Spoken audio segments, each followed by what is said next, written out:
আমরা সকলেই জানি আজ 2 অক্টোবর 2024 ইং রোজ বুধবার বিগত 100 বছরের সবচেয়ে বিরলতম বলয়গ্রাস সূর্যগ্রহণ সংঘটিত হবে। কিন্তু আমরা অনেকেই জানি না ঠিক কয়টায় সূর্যগ্রহণটি সংঘটিত হবে, সকালে সংঘটিত হবে নাকি বিকালে সংঘটিত হবে, সূর্যগ্রহণটি কত সময় যাবৎ স্থায়ী হবে, কোন কোন স্থান থেকে সূর্যগ্রহণটি দেখা যাবে, বাংলাদেশের কোন বিভাগে ঠিক কয়টায় সূর্যগ্রহণটি সংঘটিত হবে, তাছাড়া বাংলাদেশের কোন জেলা থেকে কখন সূর্যগ্রহণটি দেখা যাবে, তাছাড়া ভারতের কোন প্রদেশে কখন সূর্যগ্রহণটি সংঘটিত হবে সে সম্পর্কে গুরুত্বপূর্ণ তথ্য পাবেন আজকের এই ভিডিও ডিটেলের মাধ্যমে।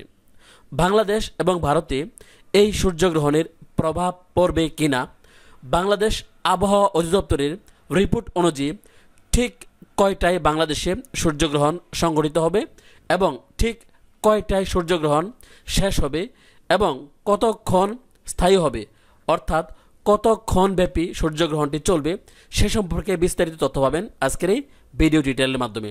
না টেনে পুরো ভিডিওটি দেখুন, ইনশাল্লাহ নির্ভুল এবং সঠিক তথ্য পাবেন আজকের এই ভিডিও ডিটেলের মাধ্যমে। সূর্যগ্রহণ ও চন্দ্রগ্রহণ নিয়ে যুগ যুগ ধরে মানুষের মনে কৌতূহলের কোনো শেষ নেই। প্রত্যেক বছরই বিশ্বব্যাপী সূর্যগ্রহণ ও চন্দ্রগ্রহণের সাক্ষী হয়ে থাকেন। এই গ্রহণ শুভ না অশুভ, এই গ্রহণ মানুষের জীবনে কেমন প্রভাব ফেলতে পারে তা নিয়ে বিভিন্ন ধরনের সংস্কার এবং কুসংস্কার প্রচলিত রয়েছে। তবে এত কিছুর মধ্যেও এই মহাজাগতিক দৃশ্য আমাদের প্রত্যেককেই আলাদাভাবে আনন্দ দেয়। জ্যোতিষ অনুসারে সূর্যগ্রহণ ও চন্দ্রগ্রহণ অত্যন্ত গুরুত্বপূর্ণ ঘটনা। শাস্ত্রে সূর্যকে আত্মার কারক ও চন্দ্রকে মনের কারক বলে মনে করা হয়। সূর্য ও চাঁদ উভয়ই জীবজগতের উপর বিরাট প্রভাব বিস্তার করে।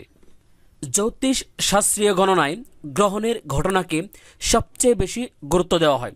এর সঙ্গে সঙ্গে গ্রহণকে বৈজ্ঞানিক দৃষ্টিকোণ থেকে একটি বড় ঘটনা হিসেবে বিবেচনা করা হয়। গ্রহণ হলো হিন্দু ধর্মের একটি প্রধান গুরুত্বপূর্ণ ঘটনা। মহাজাগতিক ঘটনায় সবসময় গ্রহণ একটি উল্লেখযোগ্য পরিস্থিতি, তেমনি হিন্দু ধর্মেও গ্রহণকে অত্যন্ত গুরুত্বের সঙ্গে মেনে চলা হয়। হিন্দু ধর্মে অনেকেই বিশ্বাস করেন গ্রহণ খালি চোখে দেখলে সূর্য দেবতা বা চন্দ্র দেবতা চোখ উপড়ে ফেলে দেয়। বিজ্ঞানীর মতে গ্রহণ কখনোই খালি চোখে দেখা উচিত নয়।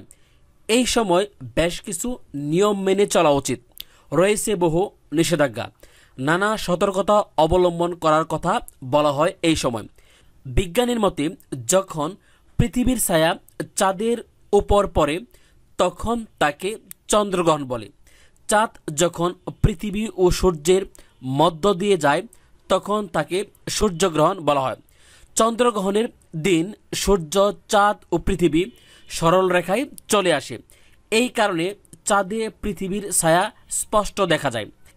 এর পাশাপাশি সূতক সময় শুরু হয় সূর্যগ্রহণের ঠিক 9 ঘন্টা আগে। বিশ্বাস অনুসারে এই সময়কালে কোনো শুভ কাজ করা নিষিদ্ধ বলে মনে করা হয়। শুধু তাই নয়, সূতকের পর মন্দিরের দরজাও বন্ধ থাকে। ভারতের একাধিক রাজ্যে সূর্যগ্রহণকে কেন্দ্র করে বিভিন্ন কুসংস্কার প্রচলিত রয়েছে। অনেকেই মনে করেন গ্রহণের সময়, অর্থাৎ তা সূর্য বা চন্দ্র যাই হোক না কেন, সেই সময় খাবার খাওয়া, রান্না করা শুভ নয়। পৌরাণিক কাহিনীতে এই সূর্য ও চন্দ্রগ্রহণ নিয়ে বহু গল্প রয়েছে।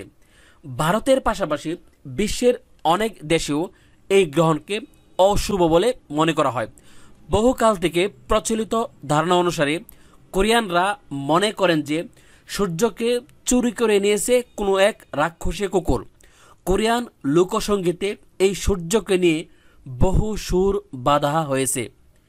পশ্চিম আফ্রিকার বেনিন ও টুগে উপজাতির মানুষেরা বিশ্বাস করেন যে গ্রহণ মানে সূর্য ও চন্দ্রের মধ্যে ক্রমাগত যুদ্ধ।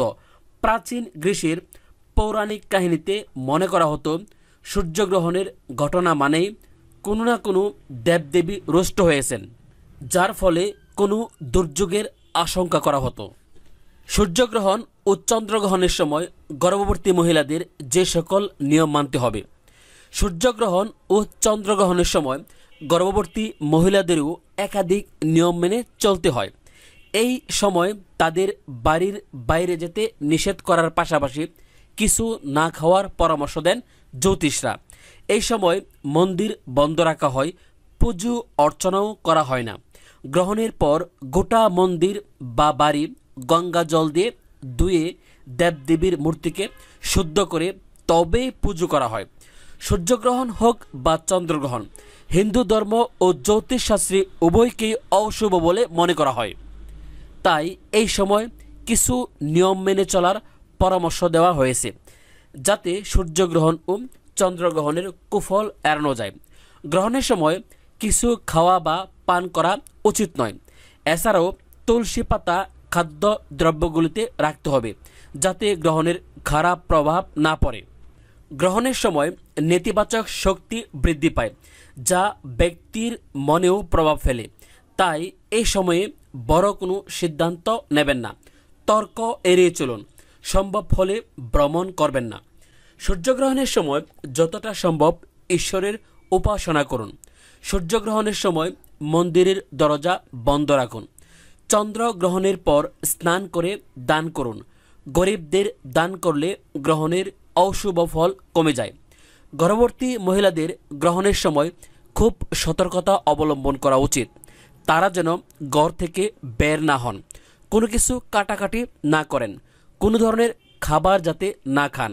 সূর্যগ্রহণের সময় যাতে বাড়ির বাইরে বের না হয় ইত্যাদি নানা ধরনের কুসংস্কার আমাদের সমাজে প্রচলিত রয়েছে। অনেকেই বলে থাকেন, চন্দ্র বা সূর্যগ্রহণের সময় গর্ভবতী মা যদি কোনো কিছু কাটাকাটি করেন তাহলে কান কাটা, নাক কাটা বা প্রতিবন্ধী বাচ্চা জন্ম নেয়। তাহলে চলুন এখন আমরা বাংলাদেশ আবহাওয়া অধিদপ্তরের রিপোর্ট থেকে সরাসরি জেনে নেই বাংলাদেশের সূর্যগ্রহণের সময়সূচি, অর্থাৎ কখন সূর্যগ্রহণ শুরু হবে এবং কখন শেষ হবে সে সম্পর্কে বিস্তারিত জেনে নিই। আপনারা দেখতে পাচ্ছেন, এটি হচ্ছে গণপ্রজাতন্ত্রী বাংলাদেশ সরকারের বাংলাদেশ আবহাওয়া অধিদপ্তরের সূর্যগ্রহণের রিপোর্ট, অর্থাৎ সূর্যগ্রহণ কখন সংঘটিত হবে, কখন শেষ হবে সে সম্পর্কে বিস্তারিত বলা হয়েছে এই রিপোর্টের মধ্যে। তাহলে চলুন আমরা রিপোর্টটি বিস্তারিত পড়ে নিই। পড়লে আমরা বুঝতে পারবো কখন সূর্যগ্রহণ সংঘটিত হবে। প্রথমেই লেখা আছে গণপ্রজাতন্ত্রী বাংলাদেশ সরকার, বাংলাদেশ আবহাওয়া অধিদপ্তর, জলবায়ু মহাশাখা, আবহাওয়া ভবন, আগারগাঁও, ঢাকা, www.bmd.gov.bd। এটি হচ্ছে বাংলাদেশ আবহাওয়া অধিদপ্তরের ওয়েবসাইট।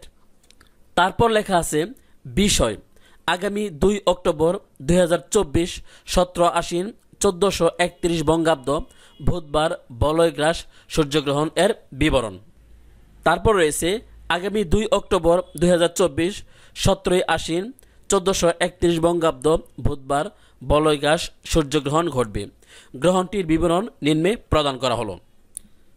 পর্যায়, তারিখ, বাংলাদেশের স্থানীয় সময়, সর্বোচ্চ মাত্রা।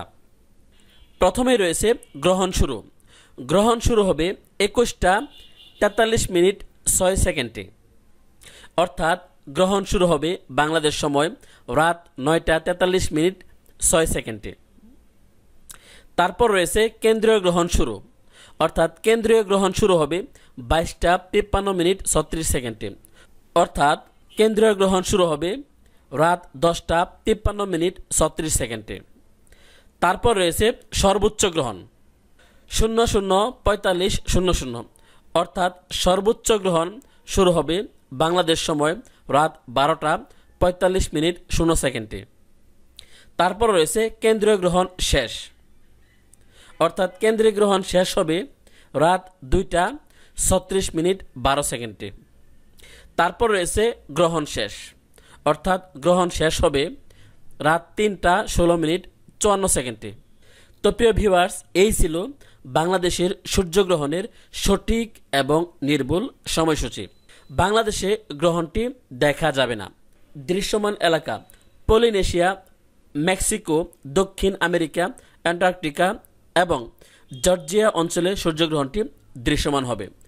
কাজেই নিজ নিজ ধর্মের রীতিনীতি অনুসারে উল্লেখিত বিধিনিষেধগুলো মেনে চলার চেষ্টা করবেন, তাহলেই আপনাদের সকলের মঙ্গল হবে। পৃথিবীর সকল মানুষের মঙ্গল কামনায় আজকের মতো এখানেই শেষ করলাম। সকলকে ধন্যবাদ। আসসালামু আলাইকুম।